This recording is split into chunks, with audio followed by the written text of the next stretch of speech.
Is it staticky again, Disco? Or is it back to normal now?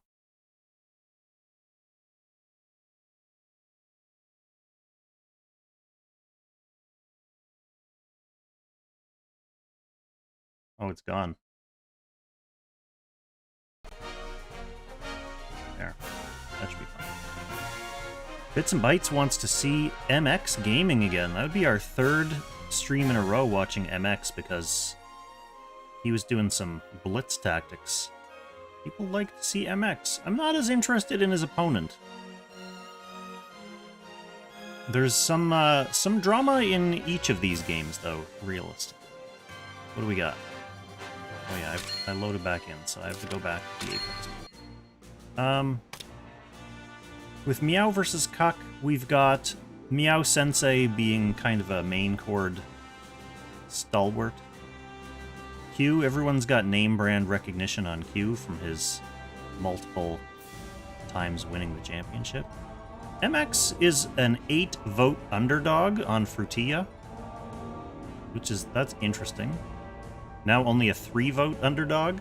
So that's a rough one to vote on because the odds are so evenly split. Ideally, you want to find someone who's kind of an underdog who also has a chance of winning. Like maybe Hale is actually a good bet against Jaden. Thing is, Jaden's a really strong opponent. And Hale's good. He plays a very specific kind of box, or a very specific kind of style, and he sometimes throws in playoffs, and he sometimes does well. But that said, this is the top 16, and a lot of these players have either gone much deeper than this, or haven't. Hale and Jaden are both kind of players who are top 16 players, but who goes beyond that, it's tough to say. But, like, I've heard that Qtaru and Boing Boings played their match early, so that one might not be happening. I don't know if I support Jean over Kazgao. I think Kazgao is really good. The only other match that has good spread in terms of odds is Lowly Neat versus Q, which has quite the spread, but that said, I don't see that being a 50-50 either. Like, I don't see Q losing that. So the only one left that's a decent bet is Hale. I'm not 100% sure if I'm going to put my money on Hale yet. Anyway, voting is ongoing in YouTube and Twitch chats, so definitely make sure you get your voting in before the games start, and that will decide who we're going to watch.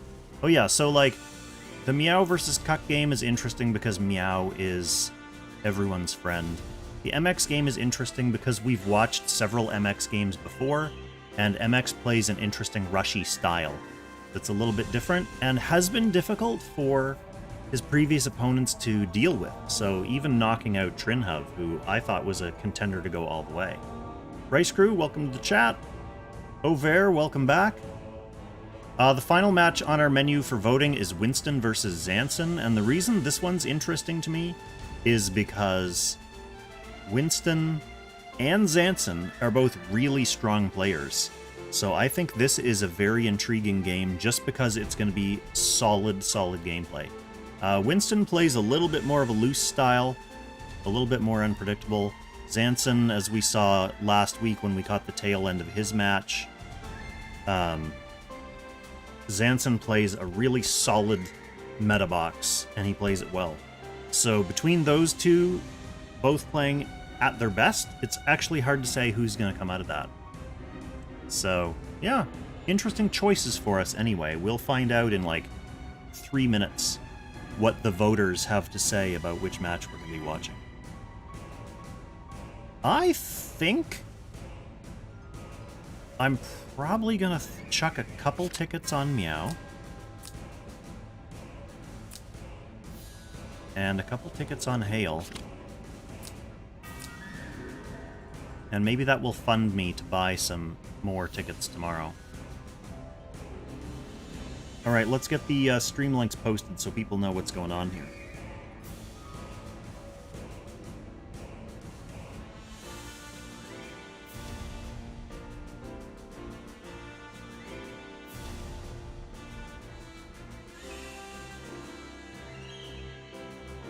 Man, I can't type today.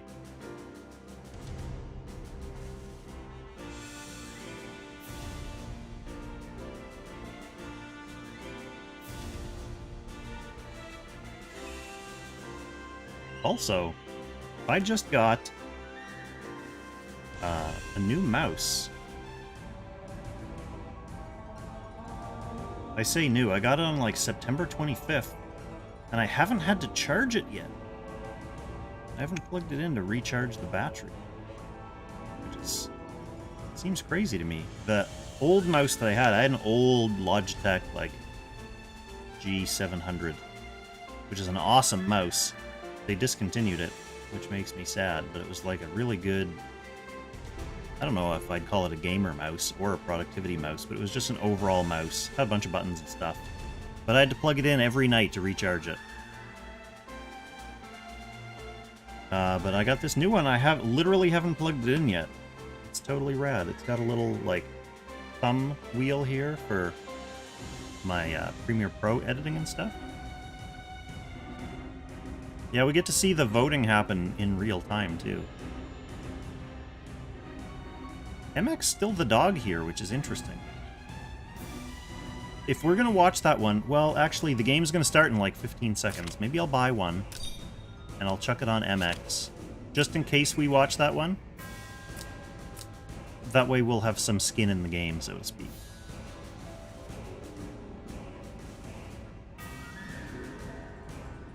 Just in case we watch that one, we'll feel like we have something to play for. Alright. Last things last, I'm gonna need a beverage before this. I'm gonna need a beverage.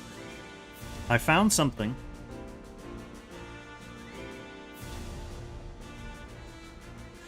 I don't think I've showed this on stream yet.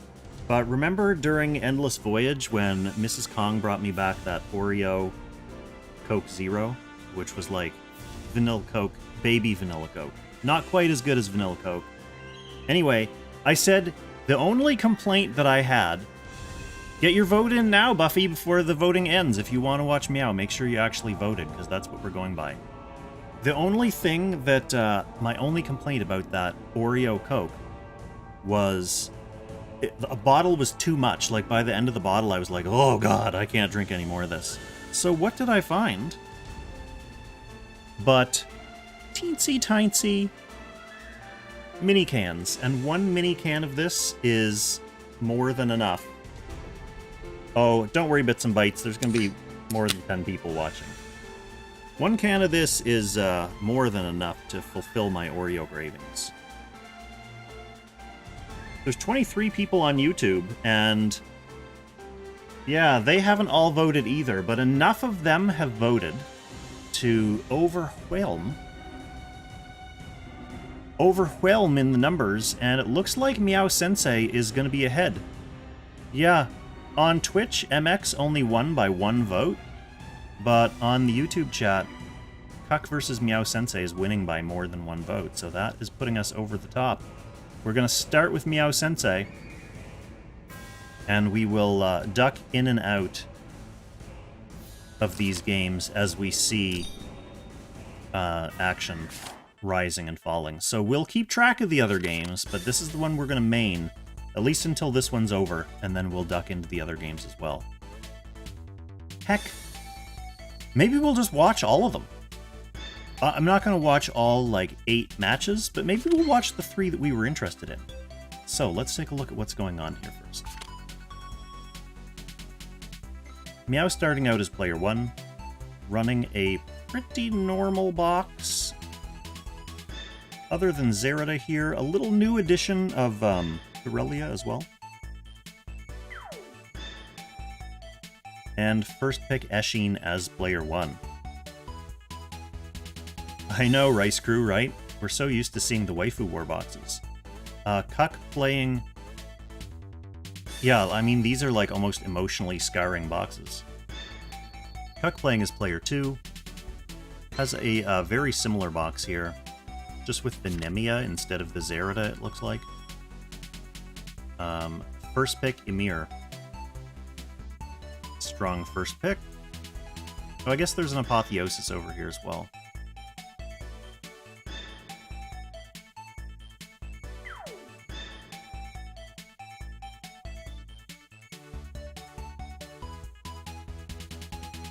If either team gets the AO out, we're going to see who wailed for the AO staff.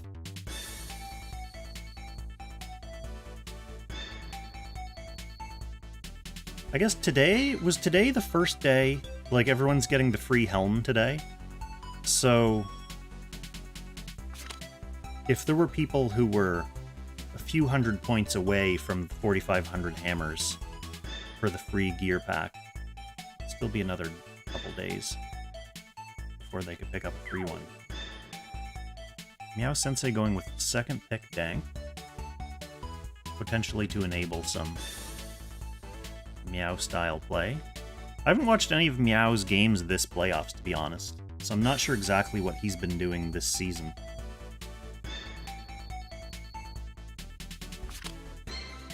Yeah, Gartender, the new weapon, the staff in the Battle Pass currently, is basically custom made for AO. It's ridiculous on her, because it causes strong debuffs on anyone that you hit or target with skill, so her chains count and proc that staff. So at the start of the match, from across the map, you can just plop chains on 2 people, and it also gives them debuffs. Let's get our little tiny applesauce emotional support JPEG in the corner of the screen going. Welcome back, Sauce.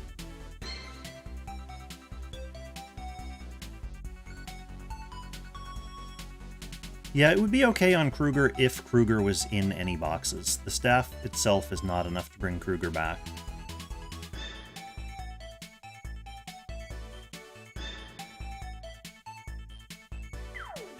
So we are going to get Zerida with a portal, so she can pop in, jump across the map, and see what she can Zerida.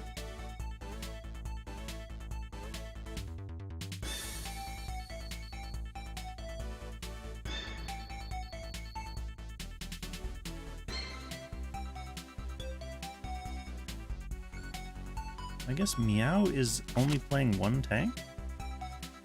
The Tyrant? And Kuk still on 2 tanks.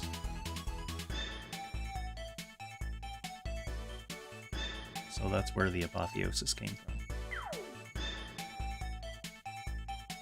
Well, just your luck, Rice Crew. Kuk is getting Ymir and Jace on the field. Okay, Meow bans out both of those tanks, brings the other Zerida. I mean, I think Kuk is going to be okay playing with a full aggro box. He didn't necessarily need those tanks, but it just makes Meow's life a little bit easier for trading. He's been given the option of Isolde and Celica for 5th pick.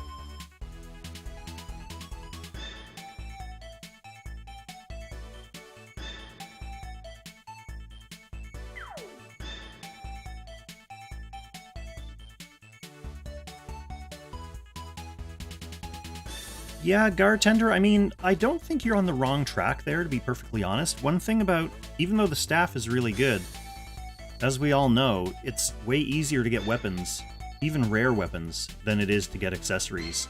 So I think grabbing accessories is probably not the wrong move. You can just hope, like, Floating Realm Forge or Dragons or whatever will give you one of those staffs eventually. It'll probably be in the same rarity bucket as like Crystal Stinger, Ragnarok, and anyone who has an account old enough has a bunch of those. So the staff is going to drop eventually, whereas, I mean, I'm still missing accessories, so once I get my free pack, I'm really debating probably having to take one of the accessories. Okay, who is Meow going to pick up 5th?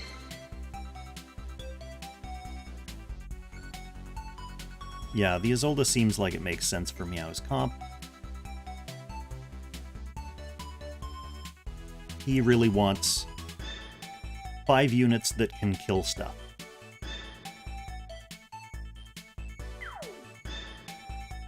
Oh, interesting. And we're going to see Kuk bringing out the Virelia.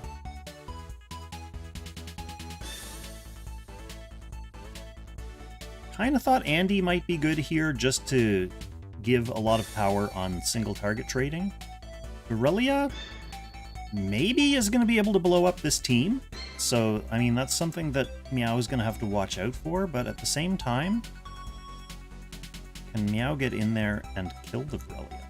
All of these units are threats. All of these units are threats. That's partly why this game is going to be so nuts. I'm not really used to... I mean, there was a season a few seasons ago where it was basically like trade down meta.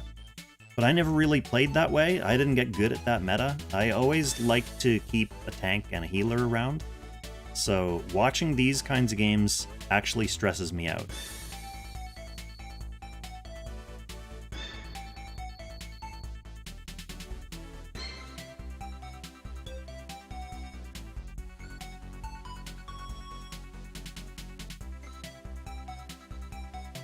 Yeah, physical guard on a mirror, not bad.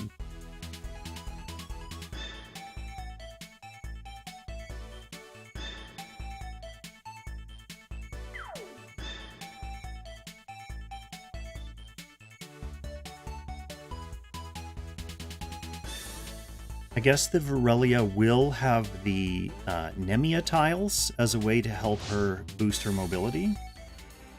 I was just thinking, like, Virelia, the obvious combo with Virelia is someone like a Dank Elmo, so she can jump through the portal. Nemia helps a bit as well.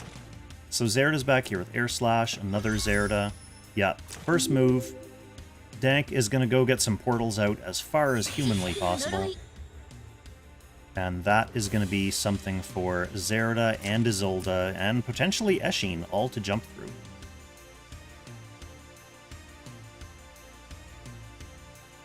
So, what do we got? No physical guard on Amir. Not needed. He's not going to bother with guarding. He's going to just worry about killing stuff as they come through that portal. And we do have a Holy Chris. That is more what we're used to. So, it's Kuk's opportunity to try to do something about that portal. Jace can erase the portal, right? You basically have to throw your Jace away to do that. He has to end turn here to erase it. Yeah, Dank Elmo is still such a threat just because Meow's entire team can benefit from those.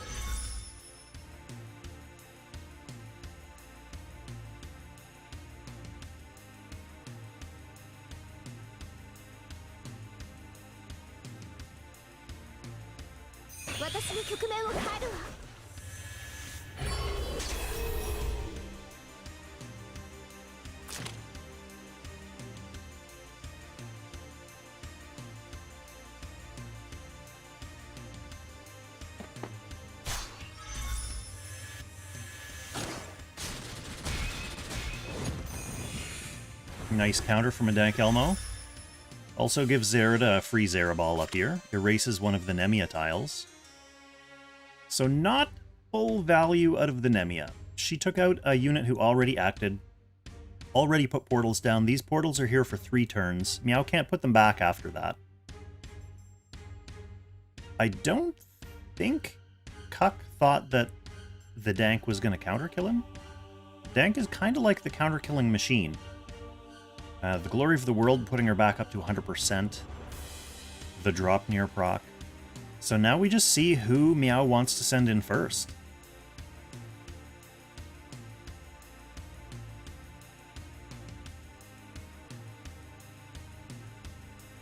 And who his target is.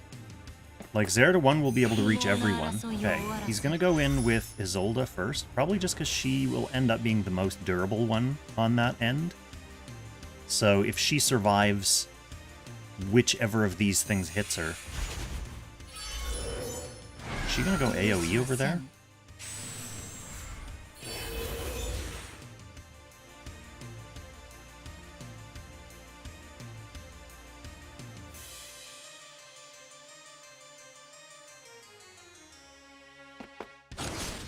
No. Well, this is an AoE. But she gets a free stack from killing that Jace. Wow, that was a lot of damage on poor Frutilla. I think this looks killable, though. So...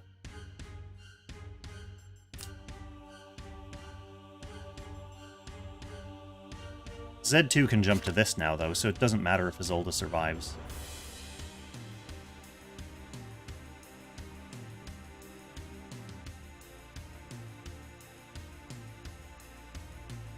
Buffy, how many tickets did you put on Meow? Did you put, like, a full complement of 12 tickets?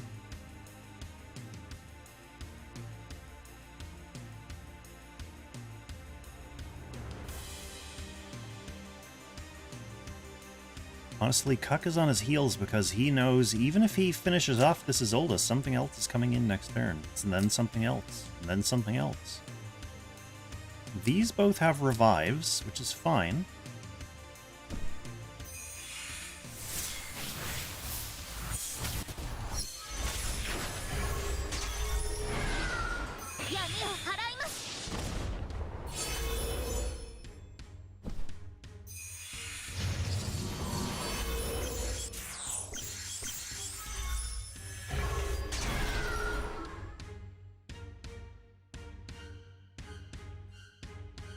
Okay, this was a little bit of a body block attempt. Also, getting some healing and miracle buffs on, that makes sense. I don't think that's going to stop something like Zerida from killing these things, though.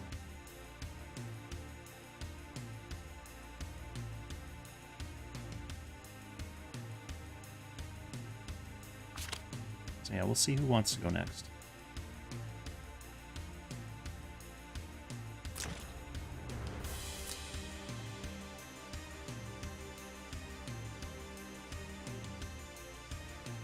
Yeah, Rockman, I mean, Meow favored from this position, but let's not forget that the loser gets to choose whether they want to be player 1 or player 2 for the next match.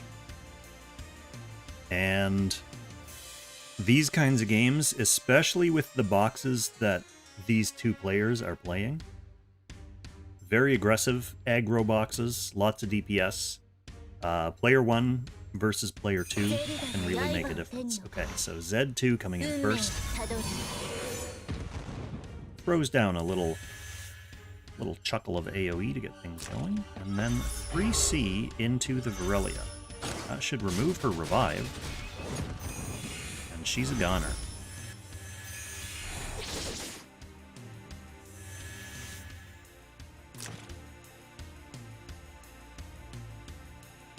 This gives Ymir his choice of Z2 or Izolda.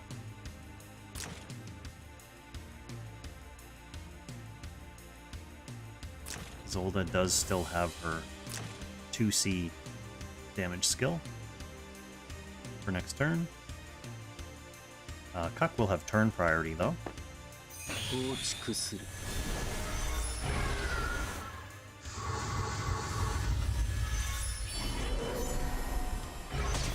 He is going to go for the Izolda first. And she's toast. So now we have Ymir on a tree. But Meow gets to do two things.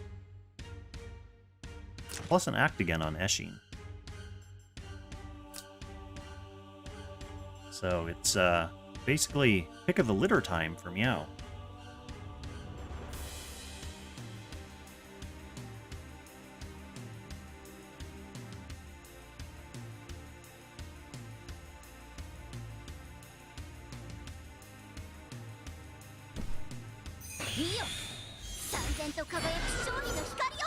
Going with the Eshin first. This is just going to kill the horse.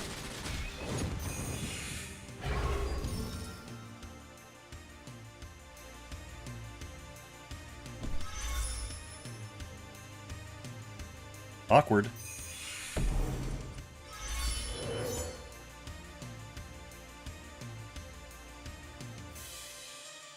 Awkward portal erasure. That was calculated. But I think Zerda can still...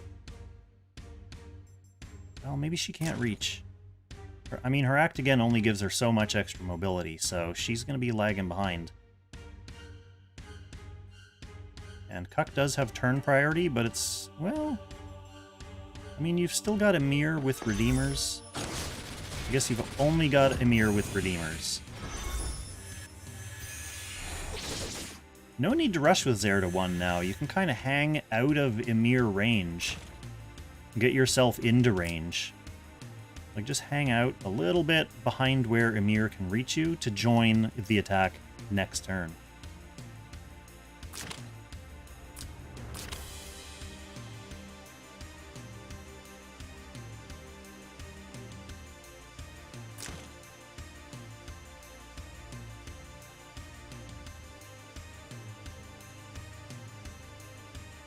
Ymir's not going to want to leave this tree, though.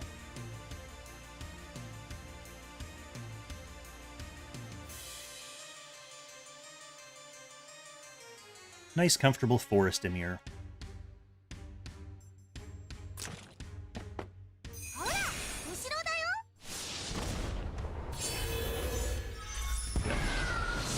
Zerda gets her hide and seek, gets her mobility, gets her faction buff up, so she's ready for some Alhazard play next turn. And Ymir almost kills himself attacking into this Eshin. Or was that Zerda? Either way, it didn't look good for Kuk there with 3 opponents getting ready to come in and finish that Ymir off. Throws in the towel, and he's going to be player 1 this time on the Gemini Bridge. Let's see if we have any sidebox adjustments.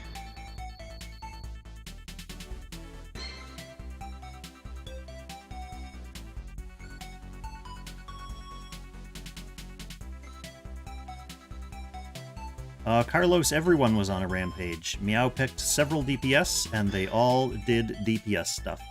So that's what happened to Kuk's team.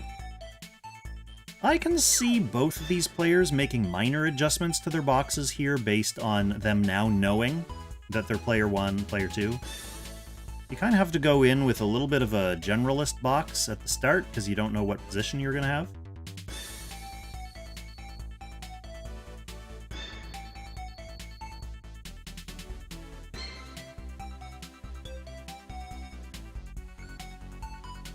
Yeah, I mean, I don't know if I'd go so far as to call it a blunder, to be perfectly honest, but it definitely wasn't a great result for Kuk. Alright, let's go check, real quickly check on the other games we were interested in. So, MX, as player 2, good draft. Got the Nemia on Nemia map. Everyone's still alive, although in various states of way back here-ness. It looks like we had a similar situation with Dank just chucking those portals out as far as possible, and then a couple of his units coming in to cause some AoE havoc on this side. Frutilla with a bit more of a passive comp, with a tank, a healer, slowly building up, and a Zolda. Another healer slash generalist, general purpose scary unit. There we go. See, and that's the thing with these, is that Frutilla's team is back up to full health. Woo! And Virelia ready to start chucking down some AoEs once more of MX's targets are in. Let's quickly check the Zanshin game, and then we'll go back to catch the start of the game.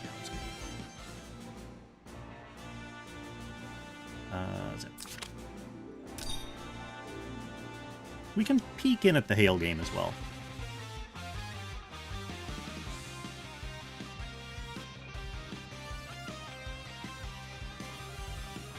Okay, so Winston with... Oh yeah, that's quite the box for Winston.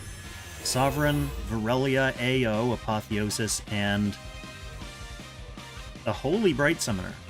Zanshin up against the Fog with a tank, a couple of chained units. This would be a fun one to watch. What a fun match that would be. But it's all DPS against a couple tanks and a Bright Summoner, so, I mean, Zanshin's gonna have to weather a storm, but we saw Zanshin do that last week. That was like his game plan. Weather a storm, and then chip away at units. So let's go back to Meow. The voters have spoken. I can't go against the will of the voters. I kind of wanted to see that Zanshin game. So Kuk did drop one of his 2 tanks and brought out Apotheosis, which is the total first player thing that I was expecting would happen. And Meow drops the Celica and the Virelia to bring up a better player 2 healer with Act Again in Liana. First picked, as a matter of fact. And then lost him for some potentially sneaky lost him plays. Lost him did get improved, like right at the start of these playoffs with his casting passive. So we'll see if Meow gets to get him into the action. And do something sneaky to Kuk. And we'll also see if Kuk gets to take advantage of being player 1 this time. So with the first pick Nemia, this is a good Nemia map. Also getting that second pick Dank. So, I mean, he's going to have the option to abuse portals, just like what Meow did to him in Game 1.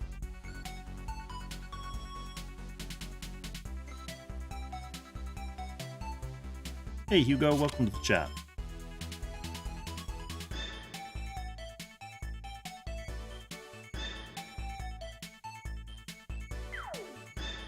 Don't count your chickens before they hatch, Buffy.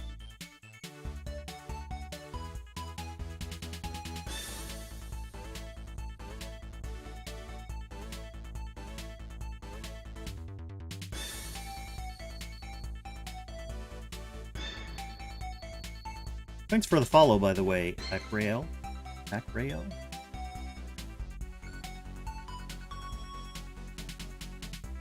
Missed that a few minutes ago, but thank you.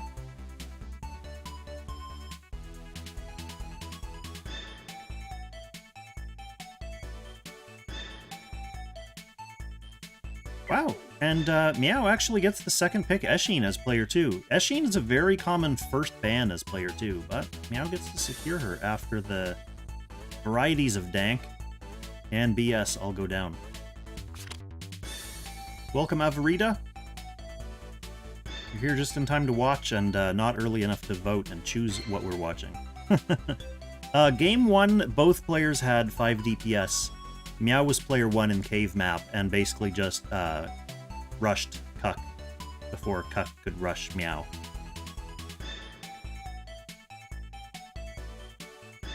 So we may see something like that happening here. Although both players have gotten a healer. So it's going to be less DPS. But this one with an Act Again is kind of like one of these units is going to be a DPS twice. So we shall see. We shall see.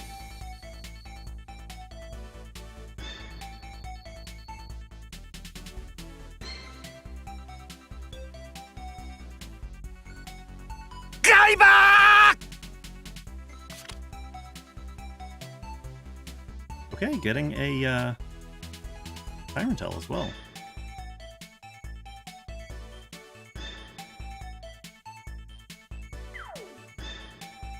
Nani? I wonder...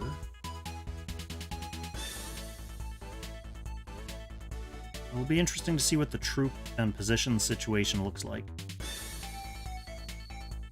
If Nemia is going to make an attempt on this Tyrant.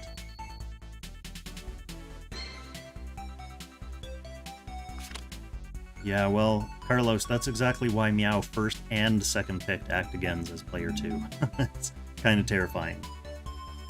Gives him a lot of, like, combo plays at the end of a turn that, if it's timed properly, Kuk can't react to it.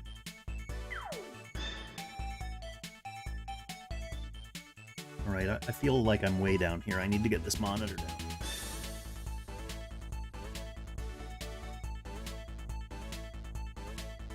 And this mic. There, that should be good. Ooh, so we got a Celica and a Zolda, so that potentially enables the Zolda a bit quicker.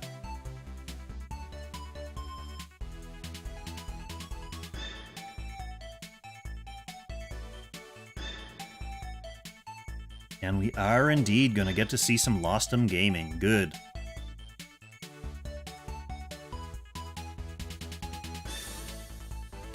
kinda doesn't matter what Kuk bans here, because Meow's gonna be left with a nice pick of 4 valuable DPS. Yeah, I think leaving Andy up is fine. Getting his own Apotheosis.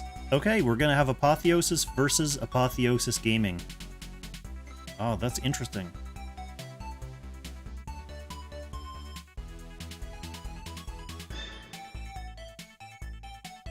So Nemia's AoE may be slightly less valuable against a good AoE healer. This is mainly for portals. She could AoE as well. She could hit into Tyrantell. I'd be surprised if this is not a Tiamat's Blessing Tyrantell. These two are a scary combo.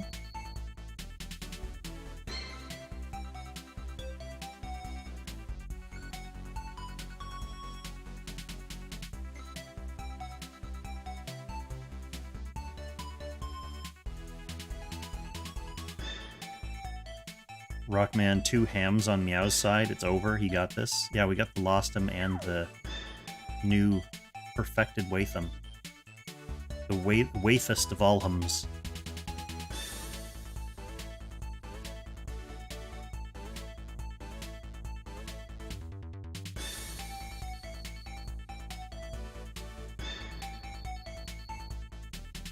I see our young friend Kazemi has just been introduced to the world of mind-altering substances.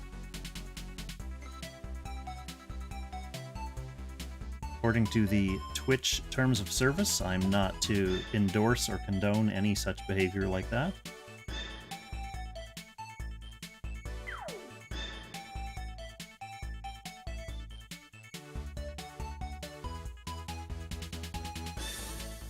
Avarita really wants to see me pound back this Oreo Coke.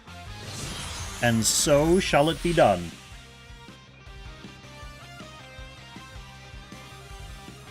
Butterfly on the Apotheosis. What else do we have here, Kuk?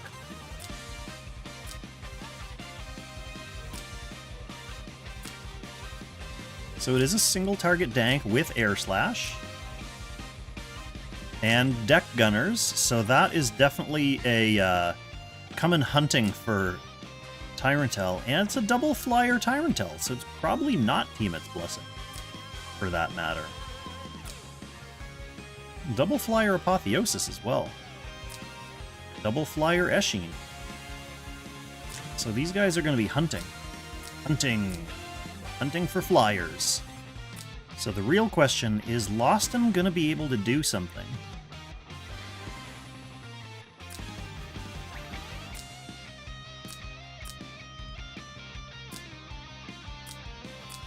Eshin, the only butterfly on Meow's side.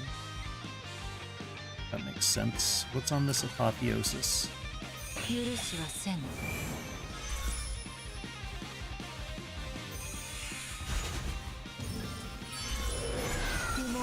A couple people on the Twitch side wishing for the Andy pick over the Apotheosis pick.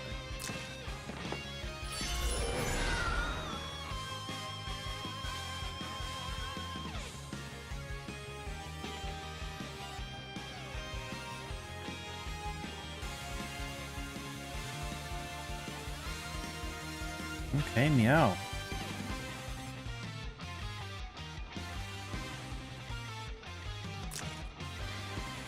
I predict we will see Celica building up this Isolde. And that would be why Kuk has not started advancing. Meow's gonna look for a little foothold up here.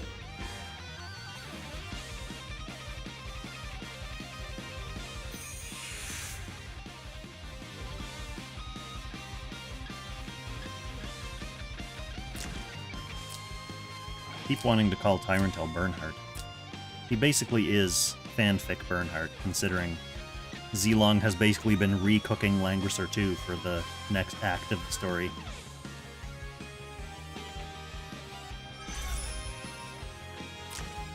Okay, yeah, Kuk is gonna stay put and make Meow come to him. Make Meow have to get into range of these long-range tank-killing threats, while Isolde gets juicy.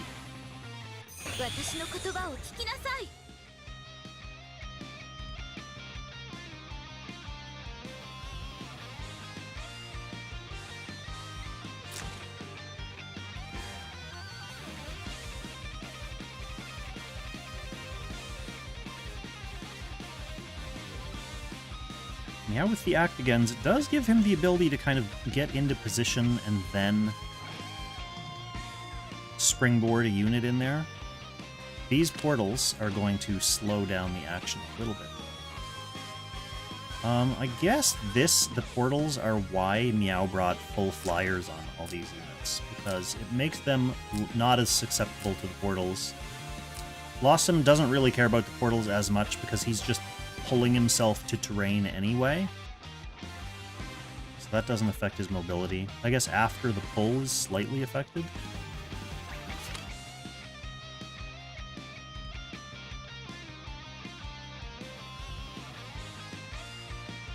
This one definitely feels a little more tactical than Game 1. Game 1 was like a chuck units at the other guy. This one, there's some positioning involved. Some approach.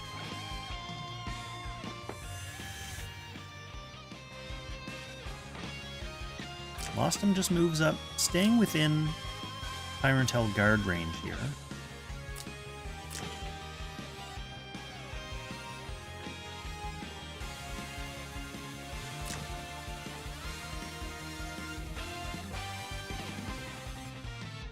But there are no tanks on Kuk's side, so once Lostum comes in, he can basically punch whoever he wants.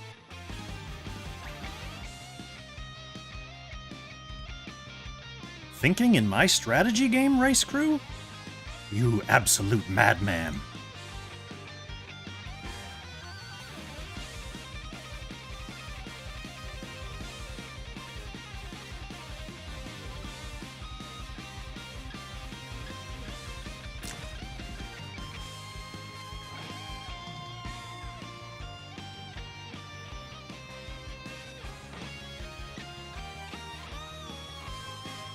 Bits and Bytes.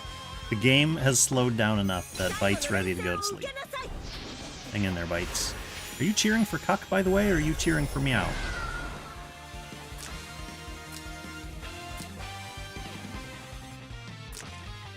Okay. Throwing the revive on Isolde right away, so not playing slow and patient enough to just equivalent exchange Isolde and save the 3C for next turn.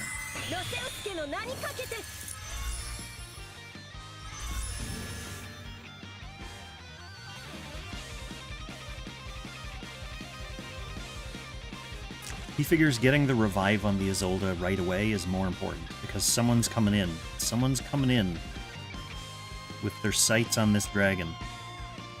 She is shielded. She has stats. And she has the 3C revive. So, I mean, she's not easy pickings.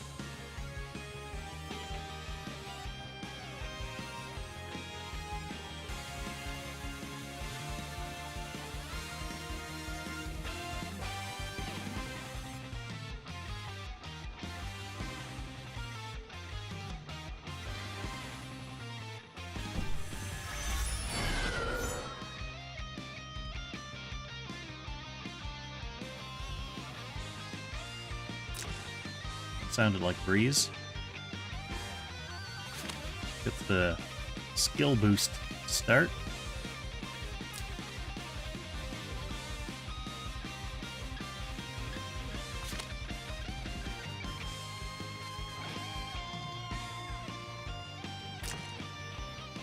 Okay, Apotheosis threatens.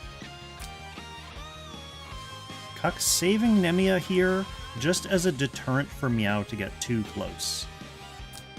In case Nemia has to rush in and hit something. The thing she's going to be hitting is Tyrantel, if she's trying to snipe.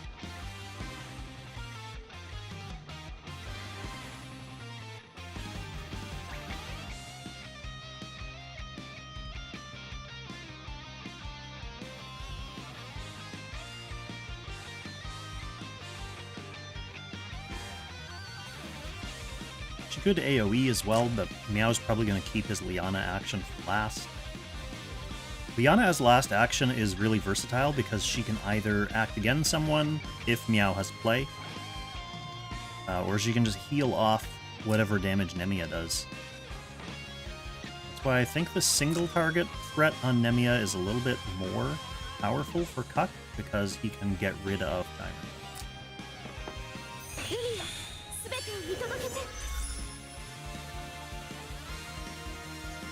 Which it looks like Kuk is making his play now.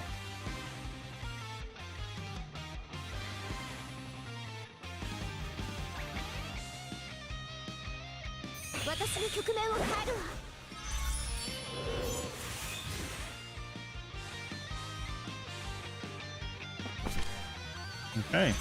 Do you survive? No, you do not. Fixed damage immunity did not save you.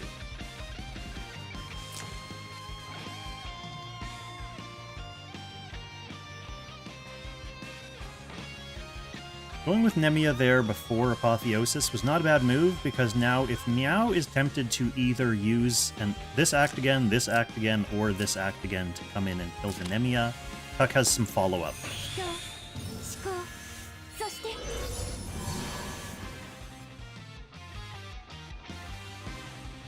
Yeah, I agree, Lee Man. So there's the first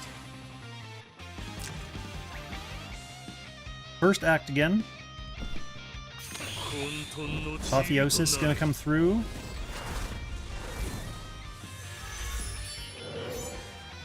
No real target, I don't think. He's just getting his revive ready and getting in the way of stuff. Nah, that was just to get his revive ready. He got a breeze anyway. So Apotheosis can come in. He's got a couple choices of targets. This one has a revive now, so it's slightly less appealing. He doesn't have to go right away, because Eshin could also act again first. But, I mean, Kuk is out of action, so he just has to watch what Meow does for the rest of this turn.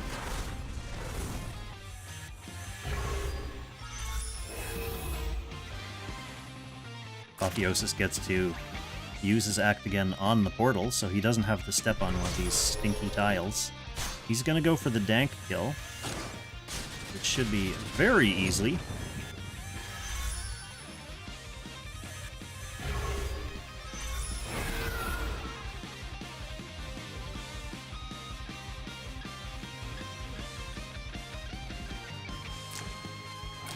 Honestly, Tyrantel probably just cannibalizes Liana at this point. She's already used Act Again. She's way behind the action, and Meow doesn't really need AoE healing at this point, since the attack has already been launched. If he does take over her, he'll still be a little bit behind the action, but it will be a Tyrant instead of, like, a slow Liana. So I think Eshin's probably coming in to act again on Lostum, who is going to... I don't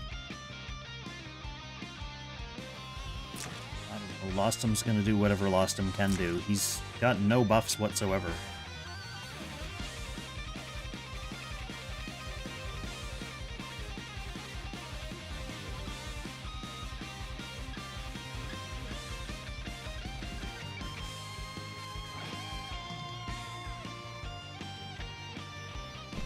That's true, Bite, but just remember, Kuk chose this.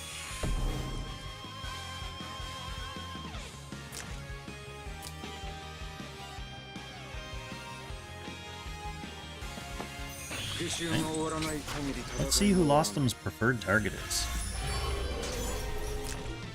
He got an irrelevant debuff. That's lucky for him. It could have been a damage down, an attack down, but he's got his damage dealt up.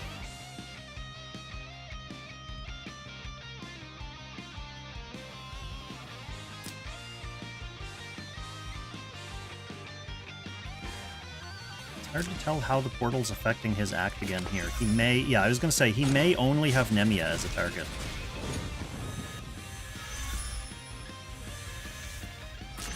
He does use the 3C. Ooh. Now he is debuffed slightly more to heck. Okay, yeah, Tyrantel's going to take him over.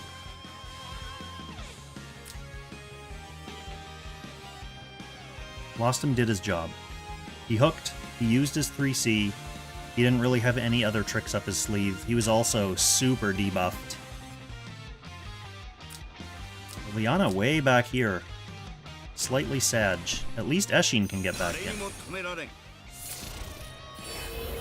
So Isolde is Tyrant marked. Apotheosis also Tyrant marked. Ooh, see, Tyrant took a damage dealt debuff. That's unfortunate for him. That could have been better.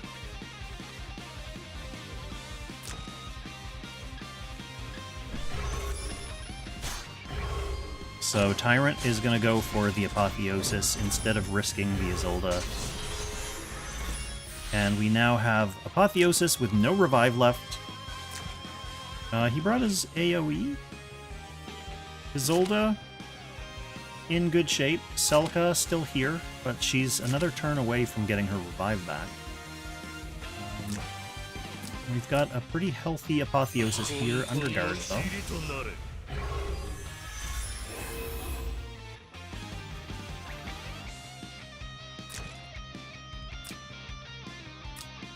So, we got a 1-2 shot at this Isolde, or we could probably look at just killing the Celica as well. Oh, he's just going to finish off the Apotheosis. That's fine.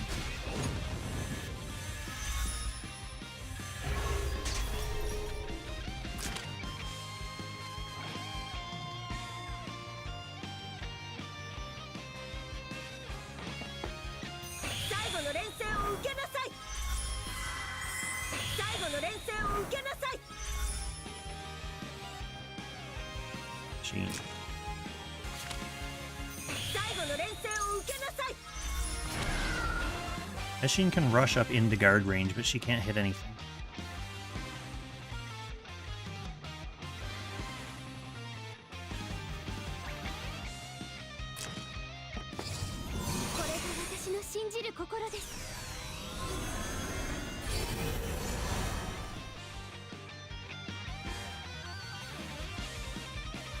Buffy's over there counting his piles of bills.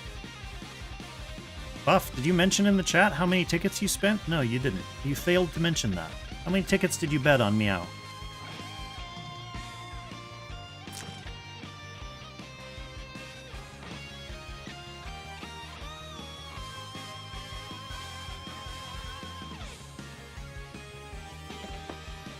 Hey, here comes Isolde. She's getting away from the scary units. She's going to try to solo this whole fight. Does not get the first kill on Eshin with her attack. The AoE does do the trick, but Eshin has that revive for a reason. Okay, Isolde picks up the guard ignore there. That is basically what she was looking for, so she is a threat.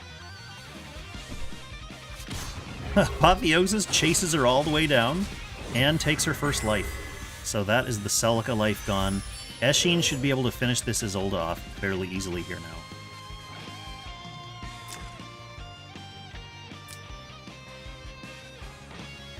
And then it's Celica against the world.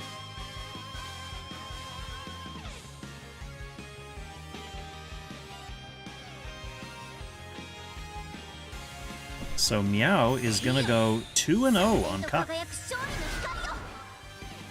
who I believe was the seed from his group. And he leaves the match before Meow's able to secure that kill. Meow advancing to the top 8 tomorrow, where he'll be playing against Q in a scary champion match. Let's see what's going on. Okay, Frutilla did beat MX.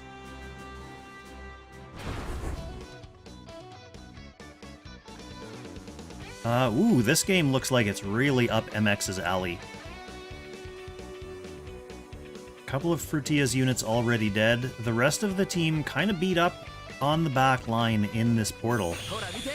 And MX's team looks relatively healthy. So we may be coming back to this one for Game 3, but let's quickly pop out and see how Zanshin's doing.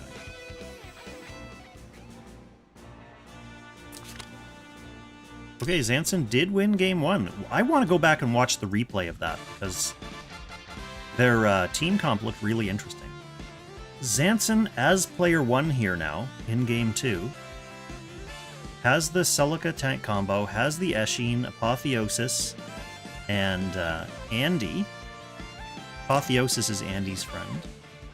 Andy has the Celica revive. Okay, and it looks like Winston has already done some ice shenanigans to get some crystals on the field here, but what's this? Eshin is rushing in to kill that horse and then running back.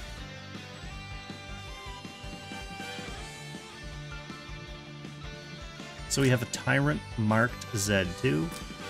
We have an Izolda with Celica revive. We have Sovereign with Radiant Horse Troops.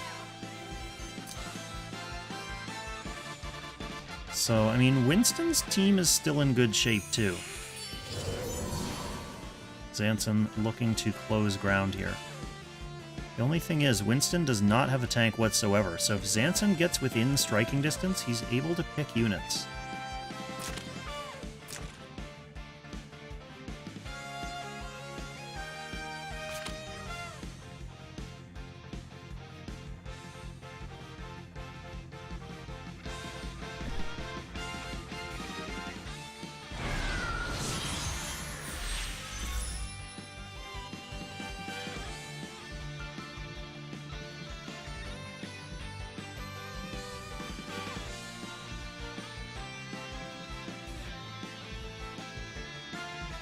What do you say? Do we want to quickly check in on Hale, and then we'll come back to this one, I guess?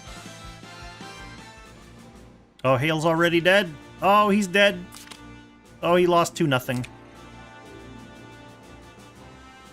Kazgao did beat Jean, so the only other battle going on that we're interested in is Defteros and Zuko. That's still in Game 1. Let's just take a quick look at that, since that might be at the end of Game 1. Whoa, it's at the very end of Game 1! Defteros has a full team... Oh, the very, very end. I was going to say, Defteros has a full team in mid, and Zuko's down to, like, 1 unit. Okay, so they're going into Game 2. Let's pick back up in the Zanshin-Winston game.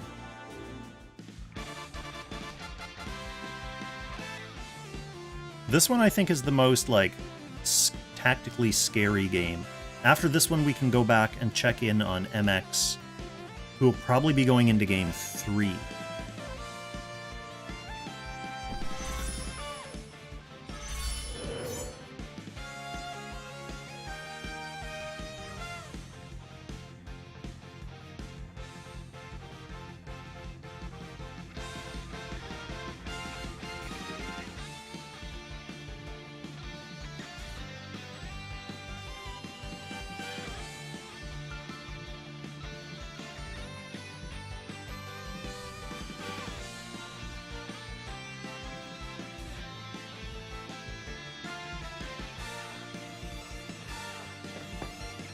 Hale's doing his thing in main chord where he gets a little spicy about the results of his match.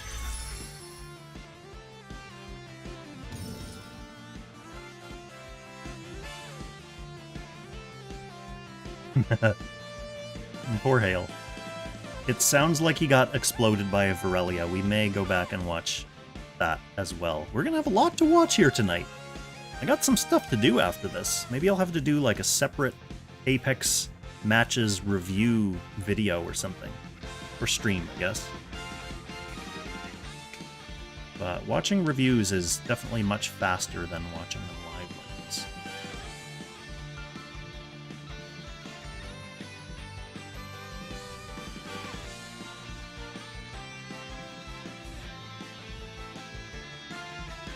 Damn, Bite's over in main chord throwing Kuk under the bus, too. I see you there, Bite. At least you get to go to bed now.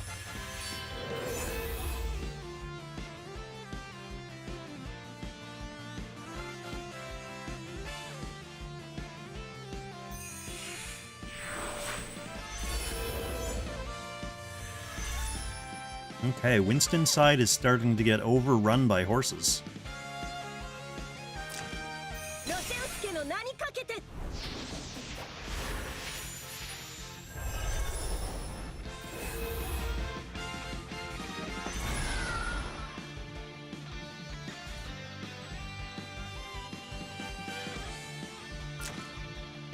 We got horses on this Zed too. We got horses on this Isolde. We got horses on this Sovereign.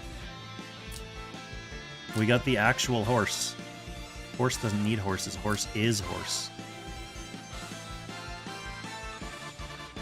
Look at all those flapping wings. This is chaotic.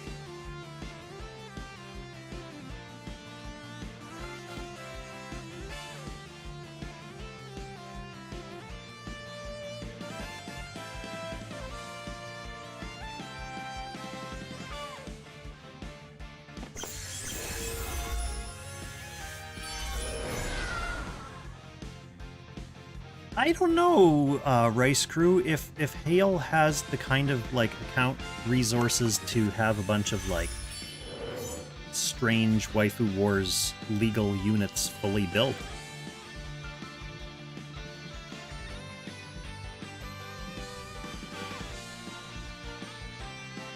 Did he? He played Waifu Wars? I did not realize that. How was he? What kind of box did he play? I mean, I guess there are a lot of meta units that are allowed that he would just have built by default, and then it's just a question of throwing in who the waifu is going to be. Who was his waifu, though? It wasn't Landius.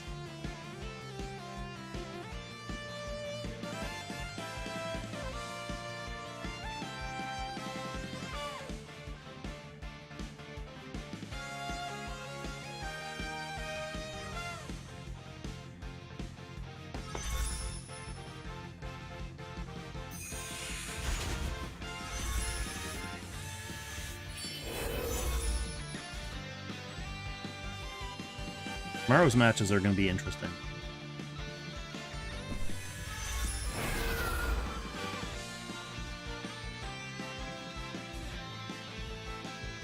We'll do our usual bracket review after all the games have ended. But I think we still have some Zanshin versus Winston here, then MX Game 3, and then we'll review the brackets. Oh, Team Pressure, okay.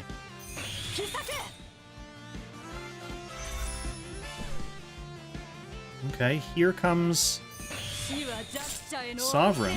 This is with the second part of her 3C, right? So explodes most of the team. Gets Celica with the guaranteed freeze.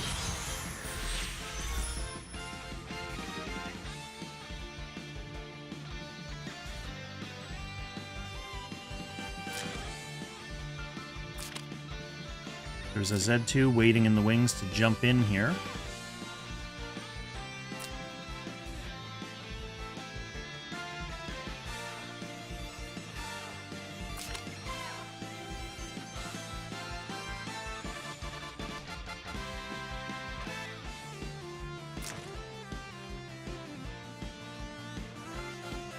Does she have her no Act Again aura up?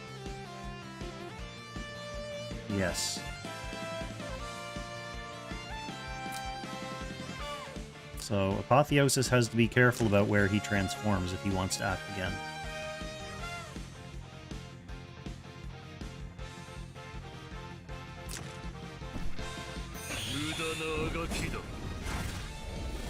Hey, Rice Crew.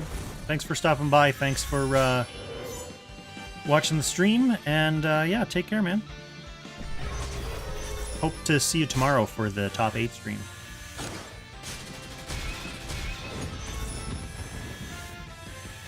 Okay, Apotheosis does get that Sovereign down, but at the cost of his first life. He's also not under guard here. But he is Andy's friend, so if he dies, that'll make Andy pretty mad.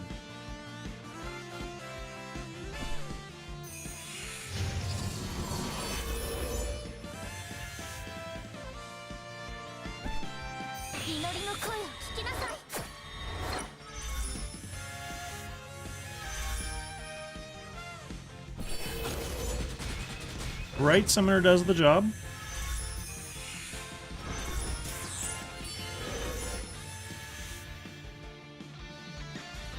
Lots of places for Z2 to jump to now. Zanshin's healer is an Icicle right now. I know she has Air Slash.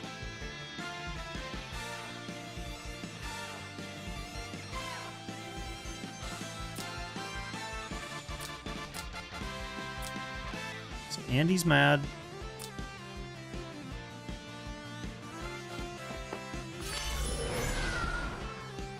Yep, Winston using turn order to make Zanshin commit more actions before jumping in with the Z2.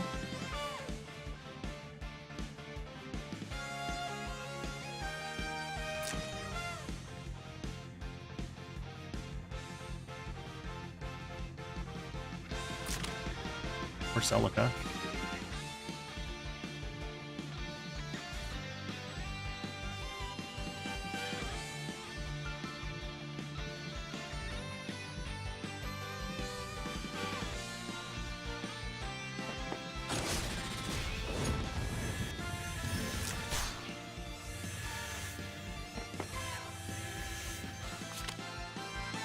Okay, Andy just takes the low-hanging fruit.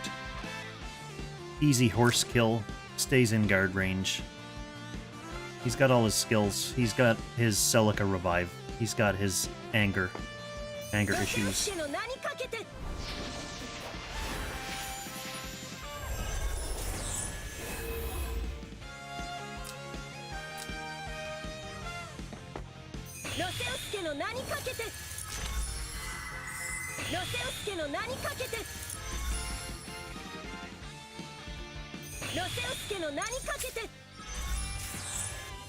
Celica just doing Celica things. So this forces Eshin's action. Winston, though, is out of backup time. Interesting.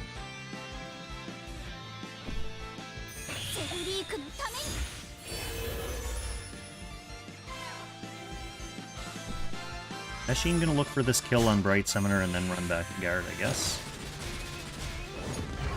Easy. Oh no, she's an ice cube! No running back to guard when you're an ice cube. Oh, because she ran through the ice tile. She didn't land on one, but she ran through it. Hey, Z2. Pretty much a free Eshin kill here if she wants it. Yeah.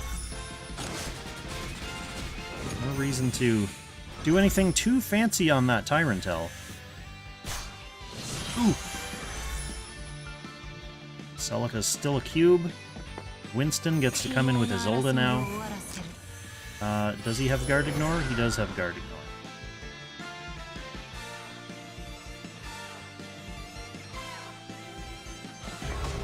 Does this kill both Andy lives? Does the follow-up AoE kill Celica revive? Ooh, kinda looks like it will.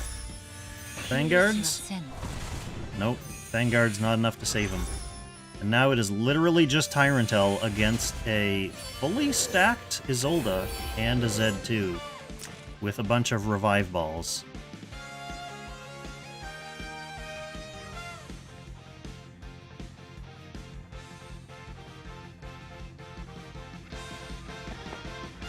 Oh, Zanshin is going to turn the frozen Celica into a fresh Tyrantel? I still don't think one Tyrantel is, Actually, is Celica even still going to be alive after taking this ice pop?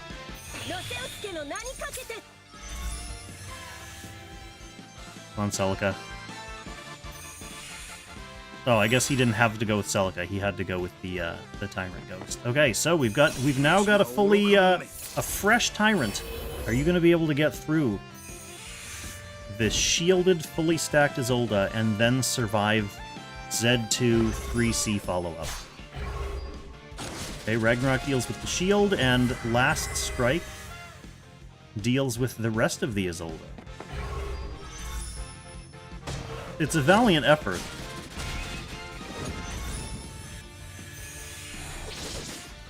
Oh, Tyrant. It looks like it hurts. Well, Z2 has no skills. So we finish off this Isolde, get a little bit of healing. We're also on cargo. Z2 no skills. Will she have skills?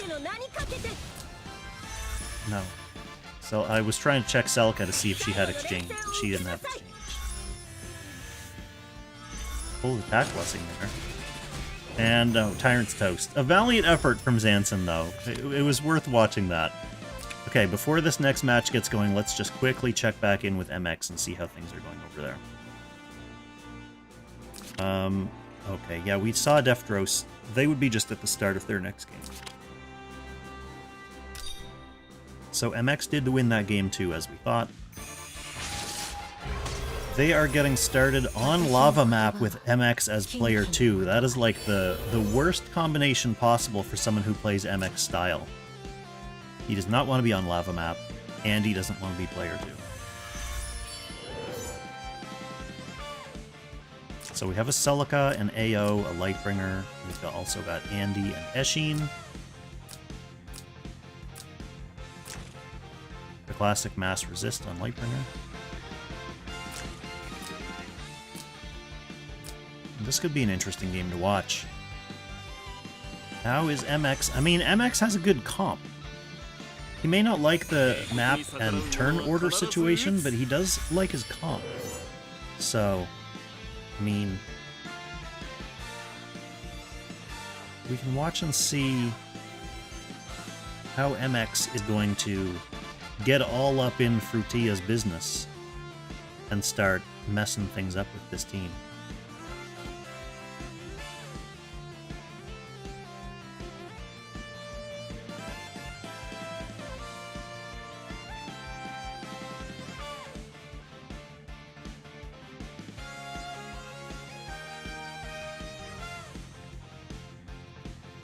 Yeah, that's a good point, Meow.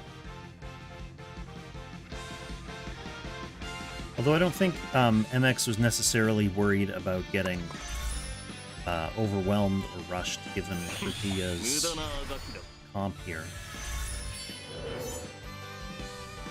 In fact, it looks like he's going to play a little bit more patient, moving his units back a bit. Sovereign is Andy's friend. She also caught a int down debuff and a magic defense down debuff on the Isolde from the AO staff. That sneaky, dirty staff. Butterfly on the Andy. Where are you flying? Butterfly Lightbringer. Butterfly Andy, Butterfly Eshi. That seems like anti-MX tech.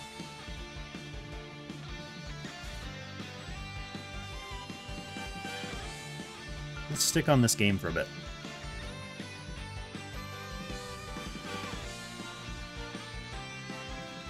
But then I do want to get back and see Zanshin Game 3.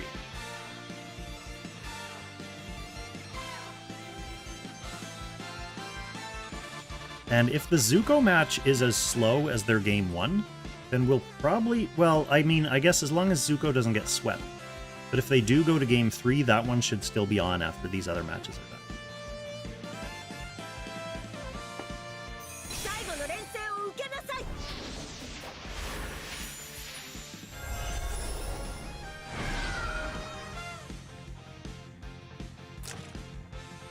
A minor breeze on the Eshin.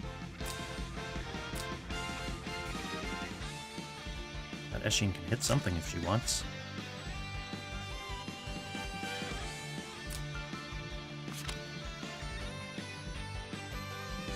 Get out of here, Grid.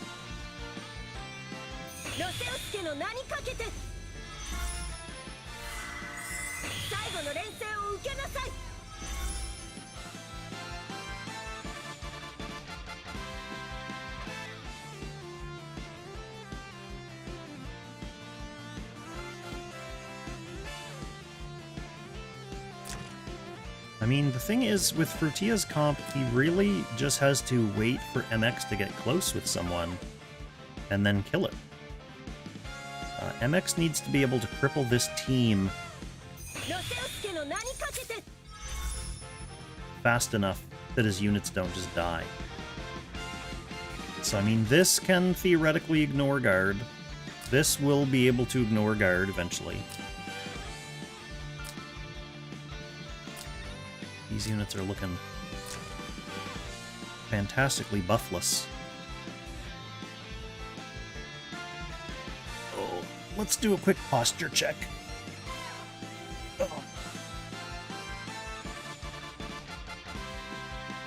Went on a nice long hike in the rain today. About 8 kilometers.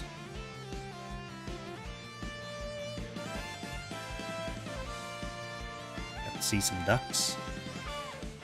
Real ones, not the waifu wars kind.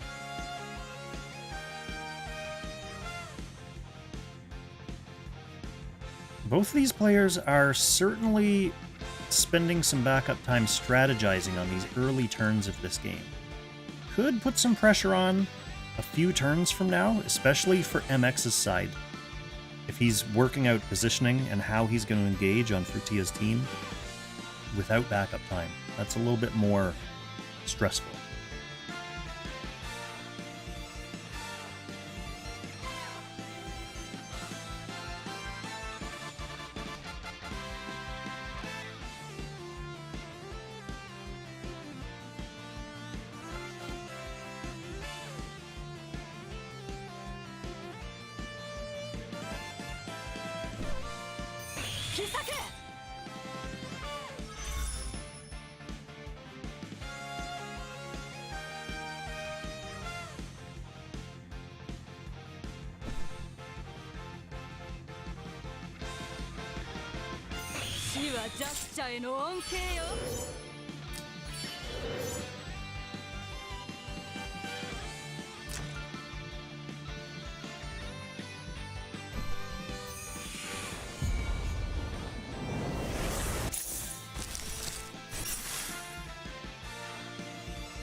MX with some anti-breezed Eshin positioning here.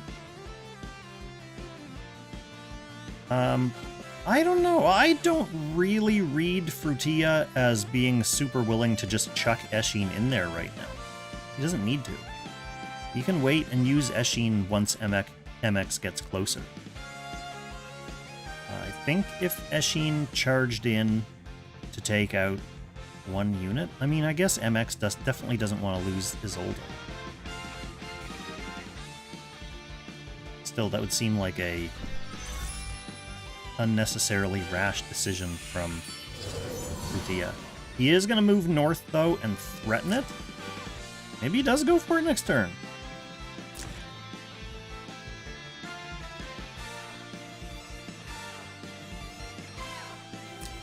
I mean, he can reach.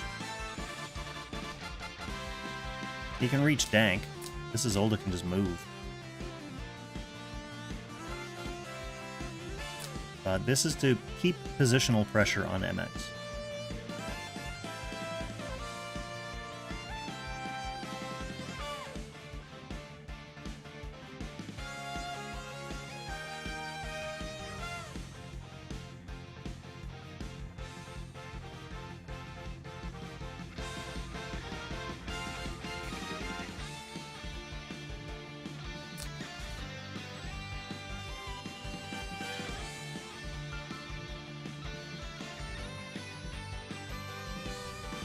Okay.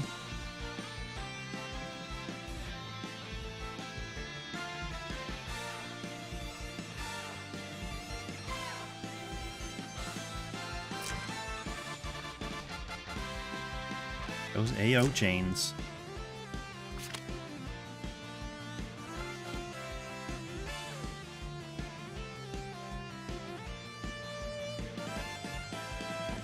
Oh, it looks like Buffy won $2 million on the MeowSensei battle.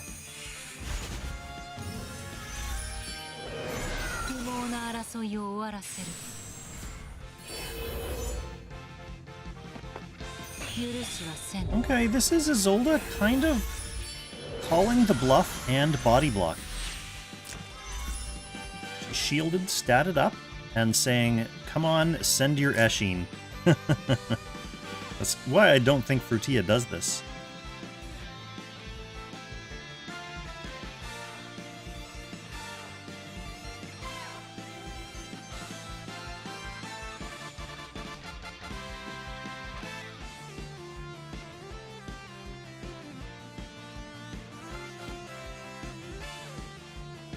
but we're still gonna get like 20 to 30 seconds of thinking about it. I kind of like the idea of using backup time tactically, too, to play head games with your opponent. Like, spend 20 seconds to make MX, get them all amped up, get the adrenaline flowing, like, oh, is the Eshin coming? Is she not coming? Watching and waiting for it. She's not. She's not.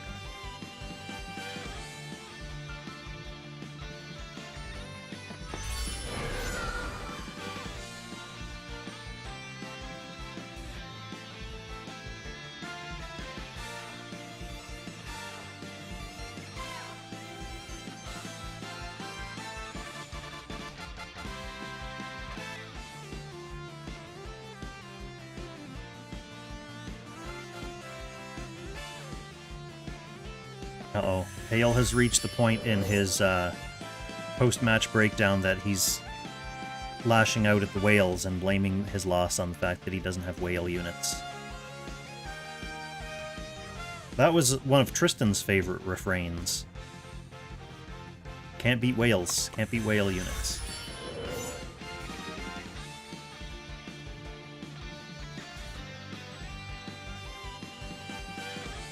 To be fair, Tristan couldn't beat whale units.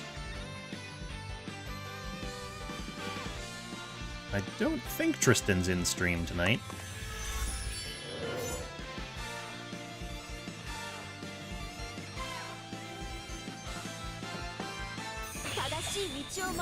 Okay. Repositioning so that everyone is still under guard. I don't think MX pulls the trigger quite yet anyway. But he's got... Well, he can't pull ahead. He used that already. He's got his other 3C AoE.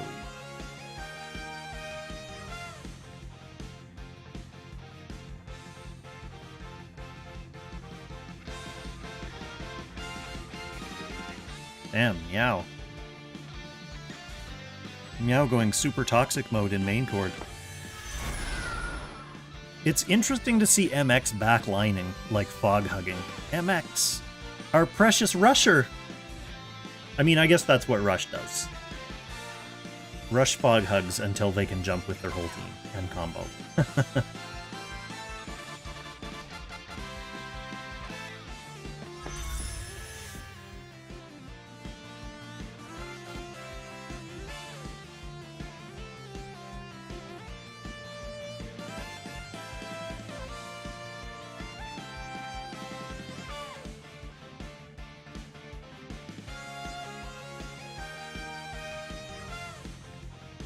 Good lord.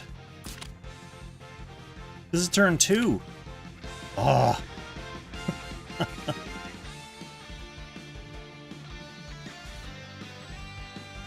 Should we wait for initiation, or should we go see how the Zanshin game is shaping up? Okay, MX is just moving completely to the other side of the pod here. What do you think, chat? Check Zanshin? Or hang in here? Once something happens in this game, then it's all gonna happen. So we probably don't want to miss that, but I don't think the something happening is going to be imminent. I mean, we do still have these portals here for a few turns. We do still have these portals for a few turns.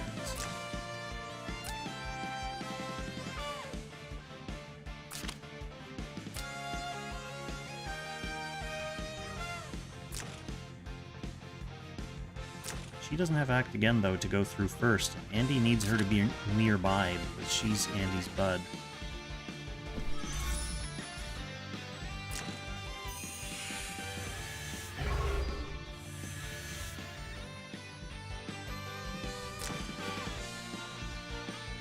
Okay.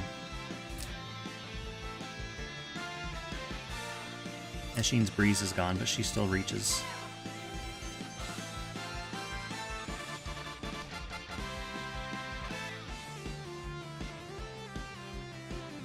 Sovereign is not super threatening right now.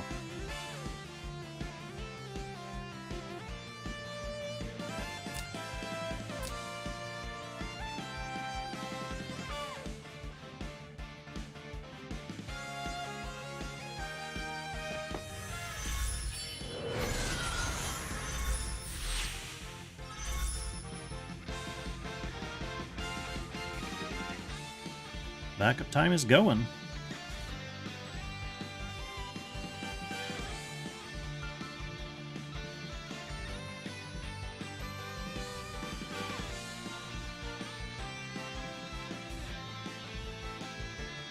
I mainly mean she's far away. She doesn't have great engagement right now. She can't charge in. She doesn't have to act again after stepping on the portal. She doesn't have her chain back. Yeah, she doesn't have chain for another couple turns.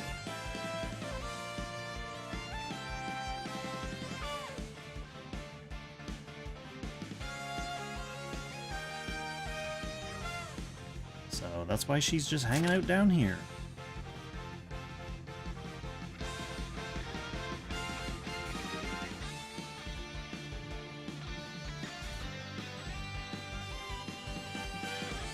I'm interested in seeing if MX is going to feel pressured to make something actually happen here soon. Okay, so we get a little portal burst.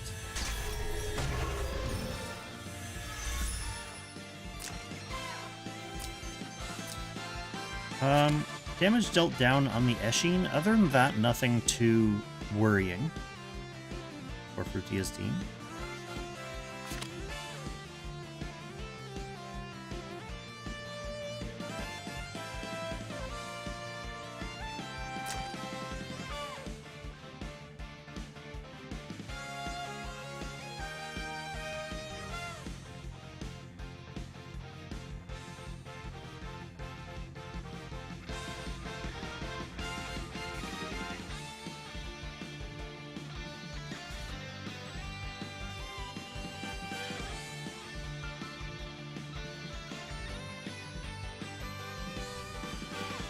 I will say both players are keeping their backup time very even.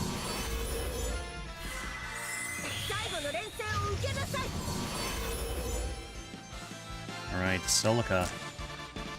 Getting everyone nicely topped up. Everyone's buffed. No scary debuffs whatsoever.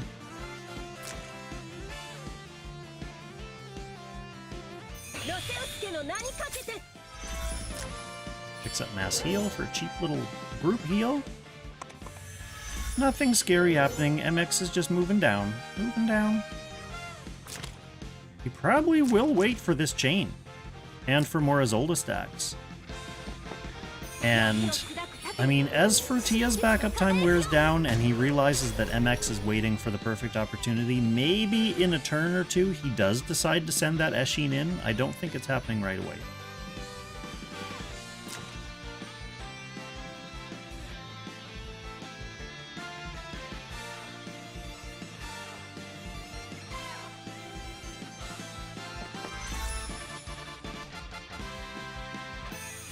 Alright, there is the Guard Ignore on Izolda. She's ready to jump in.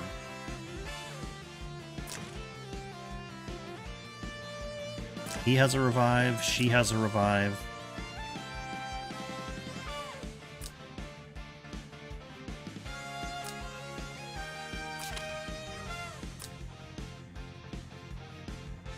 And the backup time is ticking down.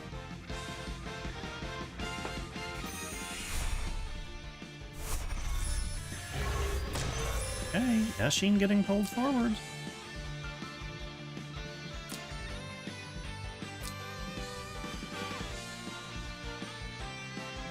Still threatening.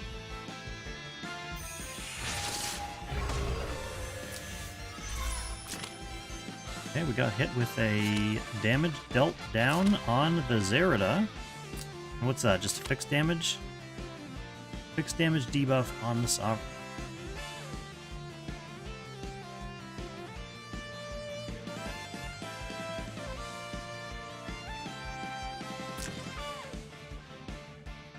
So Eshin can reach. It's just a question of whether there's a will.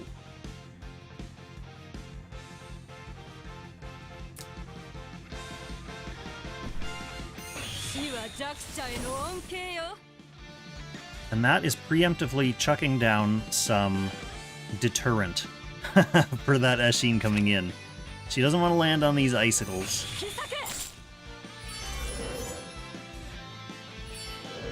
refreshing whips.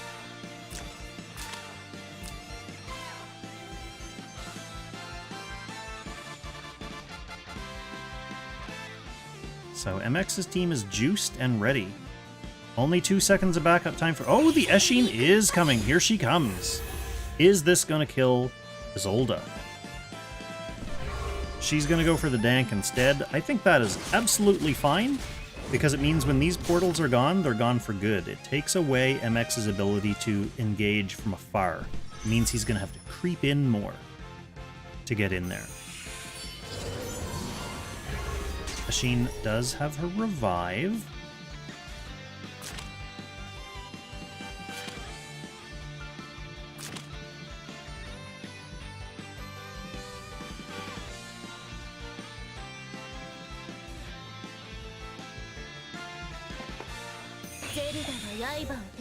Teleport to herself, and then I guess air slash? No, she doesn't have air slash.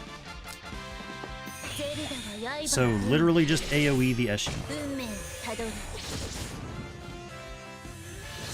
Okay. Frutilla has turn prio. He can either do more Eshin stuff, or just go back home. Get healed up. She is debuffed pretty bad. Yeah, honestly, go home and get healed up. That's a good play. Dank is down. Portals aren't coming back. And Frutilla gets a full reset. His team is all back here under guard. Zerida's AoE is gone. She's in an awkward spot where she can't really reach. She doesn't have her act again anyway.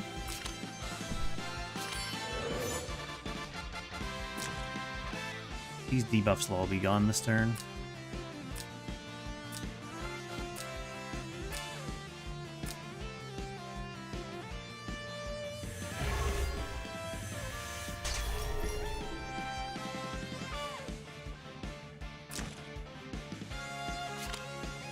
Yep, this is the turn for the portals.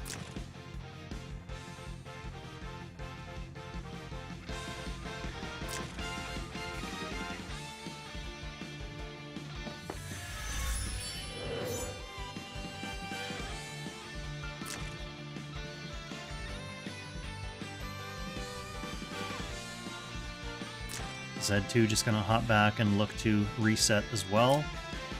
Cooldown problems, right?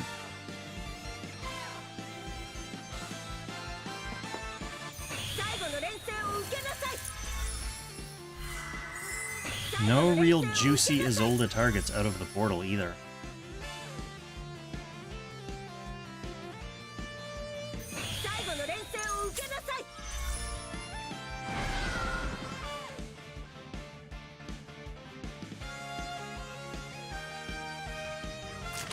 And again, Andy's only scary if Sovereign's already in there, which can't really happen. Oh, he's going. He's going.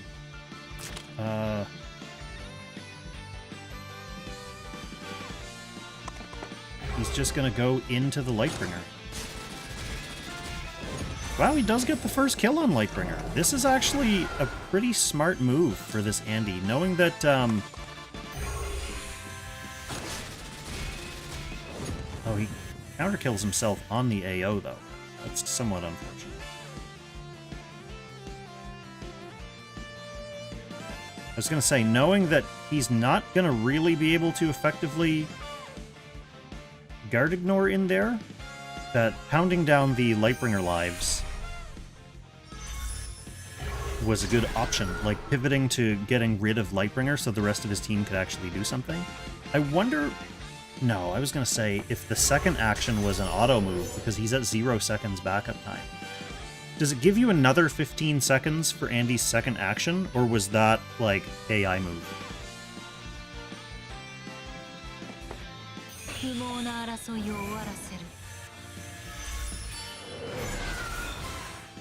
Alright, now here comes the Isolde. 13 seconds to make this move, MX.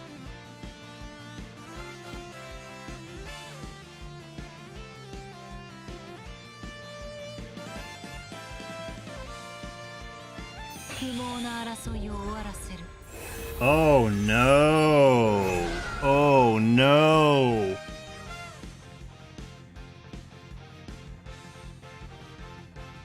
MX is essentially auto-battling at this point. That is gonna be it.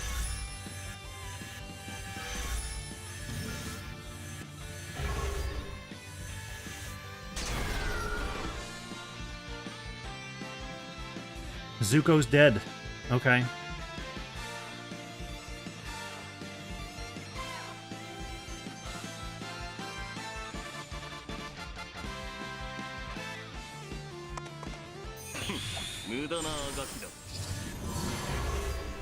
We gonna get an auto move from Frutilla here? No. Okay, so that just gave him a little more time. Easy kill on this Isolde. Frutilla has his entire team still alive. This is absolutely GG.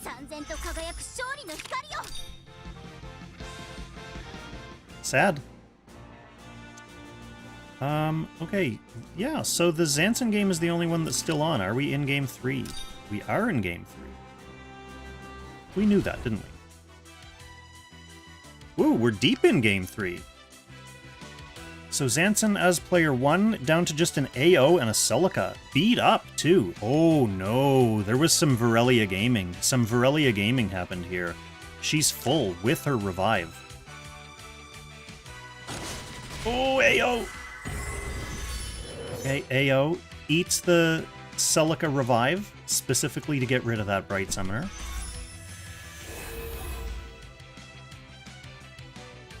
Constant throwing from both sides. Watch this match from the beginning. We will, Trunk. We will. We will. After we see who the winner is, we'll do a quick bracket review, and then we'll revisit Zanshin Winston Game 3. Winston way ahead on damage, which shouldn't be too surprising, given that this thing was in here doing this thing stuff. So this AO is super dead. Actually, I guess both these units are super dead. I don't see a way Zanshin can win this.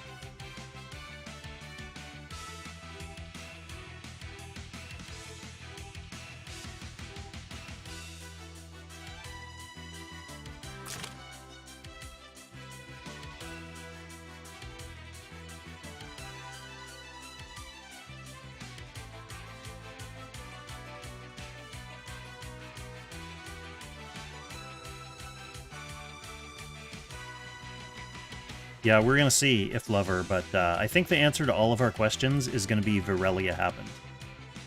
Andy probably just exploded. Okay, Winston's main decision to be made here is whether he wants to let Zanshin win and go ahead to the top 8, or whether he wants to make the rest of Zanshin's team explode.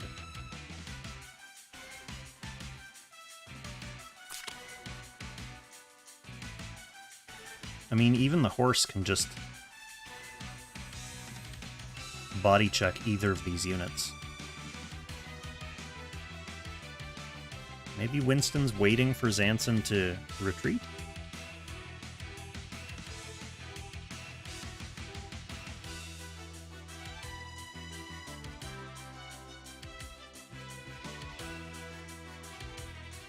Leaving us in suspense. Waiting for PayPal. There's currently frenzied discussions happening in the Discord private chat.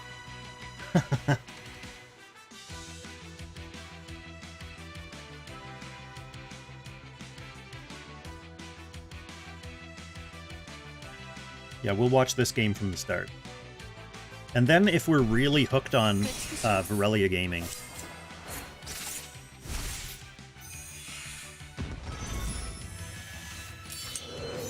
then we should probably check out Hale's game as well. But I may not have time for that. It's 7:30 and I haven't eaten yet. Celica is going to try to 3C Celica and solo the rest of this game.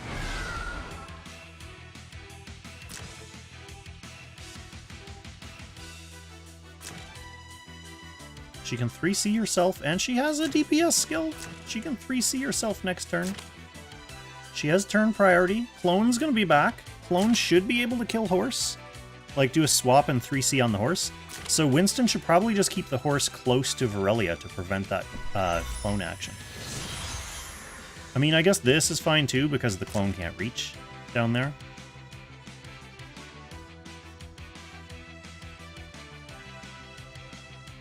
So yeah, clone won't be able to reach, won't be able to kill Virelia, because Virelia will be able to revive. Ooh, is she gonna try it? Oh, Virelia can't revive against magic, right? Maybe it does kill. Maybe it does kill. Seems... Oh, she got the magic defense debuff. It's just a clone, though. It's just a clone. Oh my god. Here comes the 3C. Can Virelia survive? Oh, 4% HP on that Virelia. She's still up. She is debuffed to absolute shit, though, and she has no skills. She has no skills. Okay, horse. Horse is here. Horse can't reach Celica, though, so Celica can still 3C herself. Oh, Virelia counter kills herself on the AO! Zanshin's now up! That fully revives the AO as well. Okay, it's not a clone anymore, it's a full AO, and we're getting Celica's revive back on AO this time. Winston throws in the horse towel, and that is a 2-1 Zanshin victory. Oh my lord! Quite a, interesting finish to that game. Apparently that was, like, in keeping with the rest of how that game went. So let's go back and watch that game. Trung came into the chat and said immediately that that was a game of throws. A fixed match. Was that Virelia auto move? I didn't even notice that. Let's skip game 1 and 2. We can rewatch all of game 1 and 2 later, like in a separate stream, if we want. But I just want to catch game 3 and then go eat.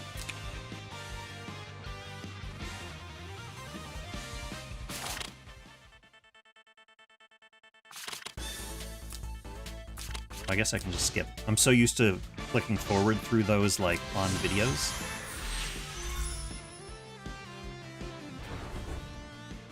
Okay, this was the match that we saw Zanshin lose.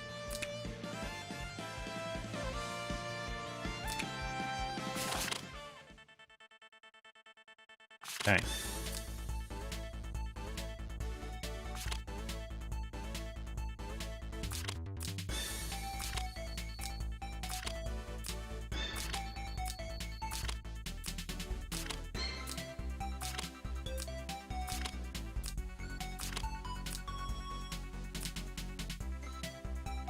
I mean, it is a scary draft. Zanshin with the tank and healer, the Andy and AO combo, always strong, although we know it didn't go exactly as it usually is planned to do, with the Z2 in here as well. Winston, again, with all DPS units.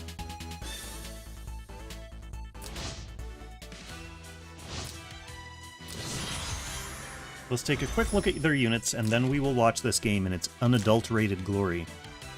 So it's Air Slash on Zerda, AO, AoE. We got the Mass Resist on the Lightbringer. So there's a normal Jace, there's a normal Isolde. We do have Physical Guard on Ymir. We do have Holy BS in healer mode. And we have a Mighty Frightening Virelia.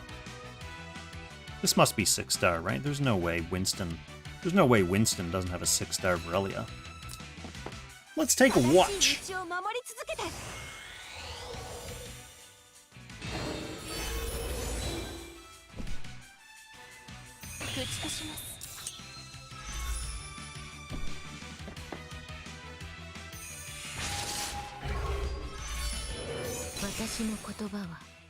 AO staff on AO. Very not surprising. Winston is going to rush to the back lines.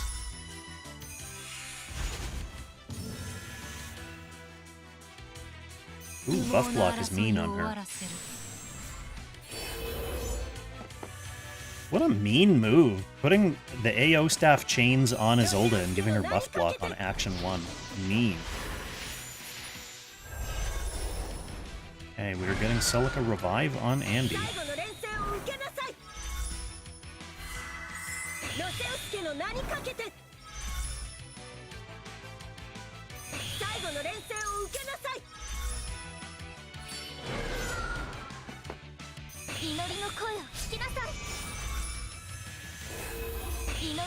I really want them to get rid of this scrolling spam shit at the top of the screen. We've submitted that in feedback so many times. Hopefully some Chinese players submitted in feedback for the Chinese version. Must be really annoying over there with so many more guilds and more people playing.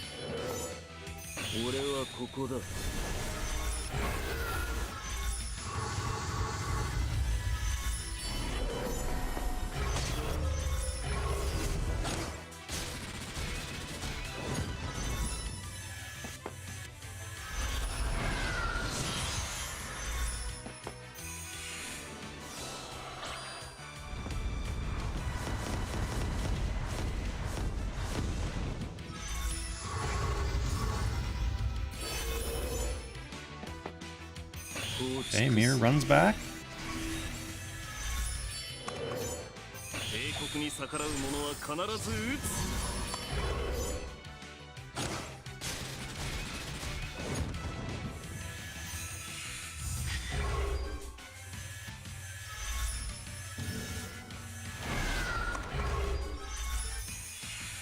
Leaving Amir on red to go finish off the Jace with the second action. This is going to explain how that Andy died before AO. Because he is deep behind enemy lines.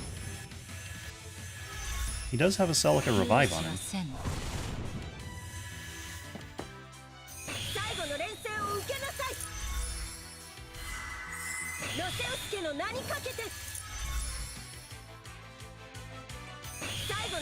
Celica, the MVP. Actually, AO ends up being the MVP, doesn't she?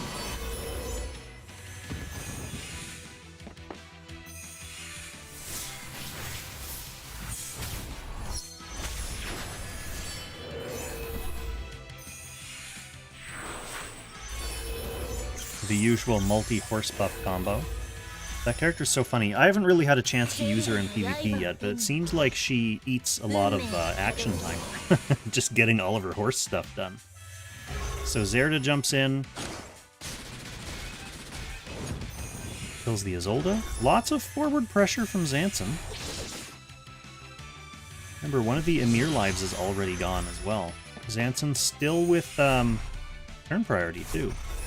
So this is probably a dead Emir.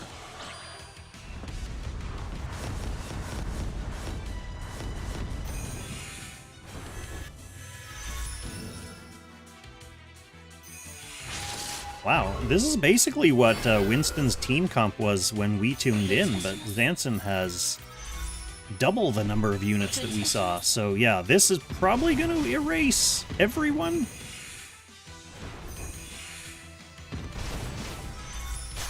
Ooh, that fixed. It's always that fixed at the end that gets you. Okay, Andy somehow manages to survive and runs back. Runs back to his best friend, AO. Horse is up here trolling.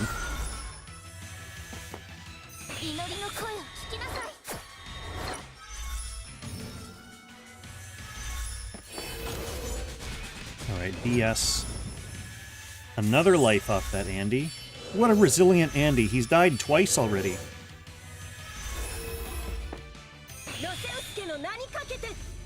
And now Winston should have turn priority. Which means we're going to see yet a third Andy death. Yeah, BS finishes him off easy. And Horse runs back to Virelia.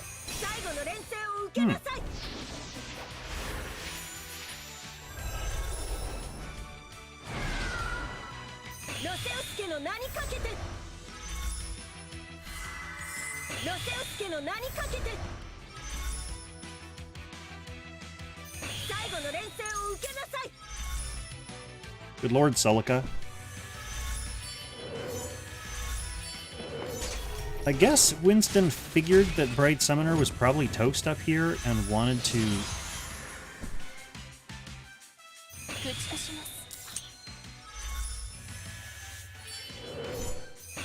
Okay, Virelia coming in for more explosion action. Ooh! Ooh! Okay. This is where we tuned in. So that half-dead AO, more than half-dead, actually managed to kill BS there.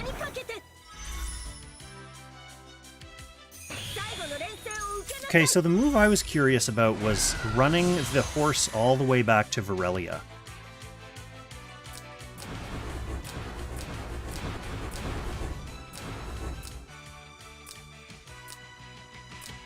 Here.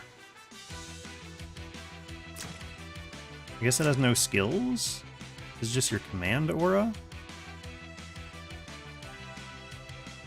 So is the reasoning for that just that he wanted to have the horse in reserve to specifically to support Virelia? Like he didn't care about Bright Summoner as much anymore, so he wanted the horse to be Virelia's bud?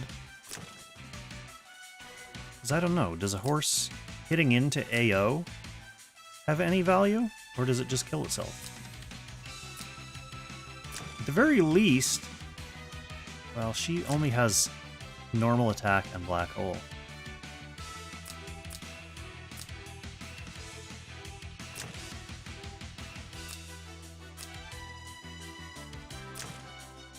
Yeah. If he didn't move horse up, he could have won. According to Ding. So is that on this turn coming up here, Ding? We got... Oh, so you're thinking he put the horse back to prevent it from being easy fodder. And instead, bringing the horse back up is what gave Zanshin the tool that he needed to... this double kill here with using the Celica Revive. Okay, so bringing the horse up here is what cost it, according to Ding.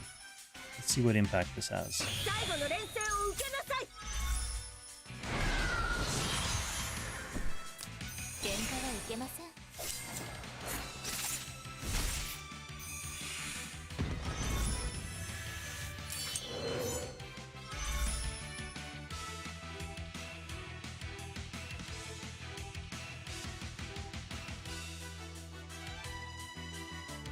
Virelia can't run away in 3C Celica. AO would 3C horse and bind Virelia. Okay, I see.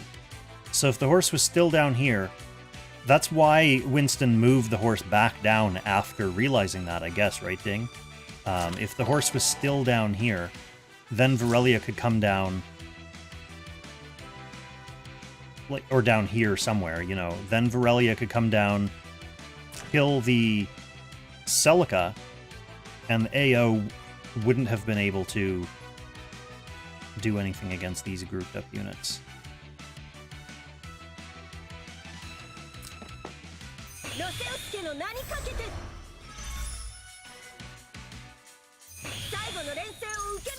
Anyway, we've seen this part. But it is hype, regardless. AO comes back. Faction buffs herself. Gets some debuffs thanks to AO staff. More debuffs.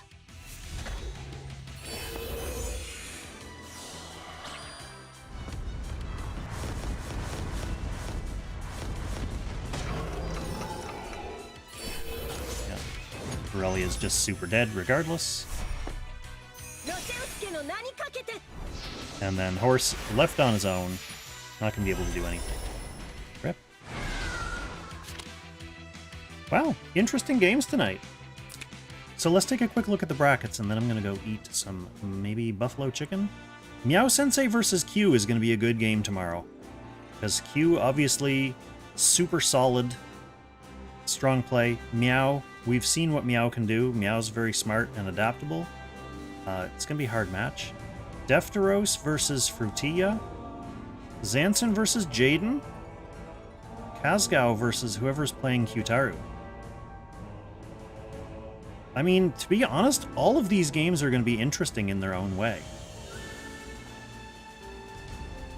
This one, there's a lot on the line.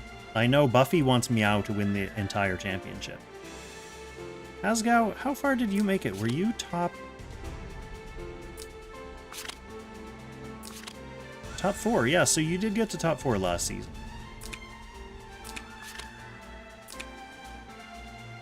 And then Zanshin and Jaden are both super strong. Super strong previous champions. So to see them lining up here now in the top 8, ooh, someone's got to fall. Some giant. To be honest, I think, depending on who's playing Kyutaru, the thing about Kyutaru is his account is super stacked. Super, super whale account. So whoever's playing that basically just has, like, endless happy playground.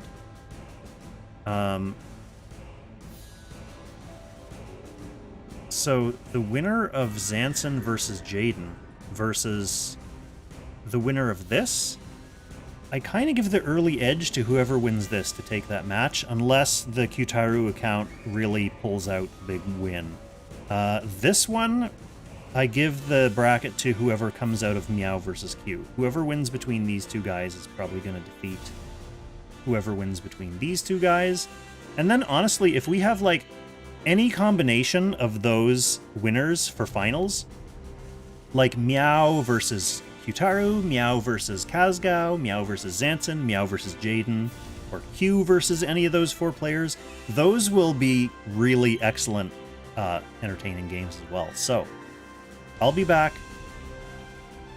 I'll be back tomorrow, and we'll catch top 8 action. I'm not sure which game we're going to watch yet, so leave a comment on this VOD, or let me know on Discord. I'll do another poll, like, I come online 10 minutes before the matches start. I'll do another poll on Twitch. I'll do another poll on YouTube. And you can vote on which game you want to see. And, yeah, we'll have some more fun Apex tomorrow. But I gotta go eat, and then probably sleep. Or maybe dick around with some Waifu Wars scrims or something later on. But either way, thanks for coming out and watching. Thank you for supporting the channel. As always, I will see you tomorrow. Happy languaging.